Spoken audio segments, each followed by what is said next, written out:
QS Al-Araf ayat 73 mengisahkan Nabi Syolih yang diutus kepada kaum Samud. Ia berkata, agar mereka menyembah Allah semata, lalu menghadirkan unta betina sebagai tanda ayah atau bukti nyata, serta memperingatkan agar tidak menyakitinya. Di balik kisah historis itu, tasawuf melihat ayat ini sebagai peta halus perjalanan batin manusia. Dalam pandangan Imam Junaid Al-Baghdadi, tauhid bukan sekadar pernyataan lisan bahwa Tuhan itu satu. Tauhid adalah keadaan batin ketika tidak ada lagi sekutu tersembunyi dalam hati, tidak ego, tidak ambisi yang diagungkan, tidak ketergantungan berlebihan pada makhluk. Sebab syirik paling halus bukan menyembah berhala batu, tetapi ketika hati lebih takut kehilangan dunia daripada kehilangan Allah. Ketika Nabi Syolih berkata telah datang bukti nyata, ini memberi isyarat bahwa Allah tidak pernah menuntun manusia tanpa tanda. Namun,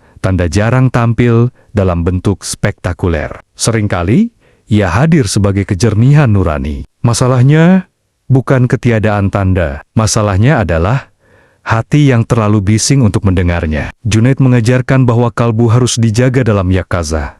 Kesadaran terjaga, hati yang terjaga menangkap isyarat kecil sebagai petunjuk besar. Lalu mari masuk ke simbol paling misterius dalam ayat ini.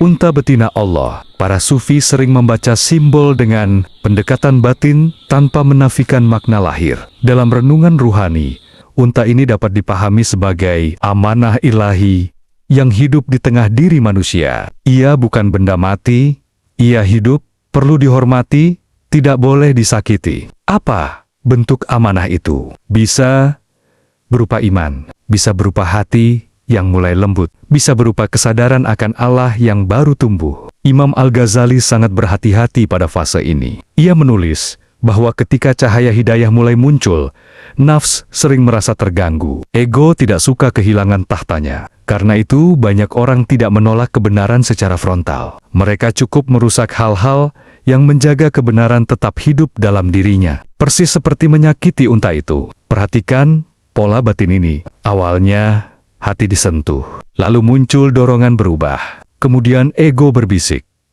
nanti saja. Tidak perlu terlalu serius. Dan cahaya pun perlahan redup. Inilah sebab tazkiyatun nafs bukan hanya tentang membersihkan dosa besar, tetapi juga melindungi benih kebaikan sebelum ia mati. Ancaman azab dalam ayat ini, bila direnungi secara psikospiritual, bukan sekadar hukuman eksternal. Al-Ghazali sering menggambarkannya sebagai akibat alami dari hati yang terus menolak cahaya. Semakin cahaya ditolak,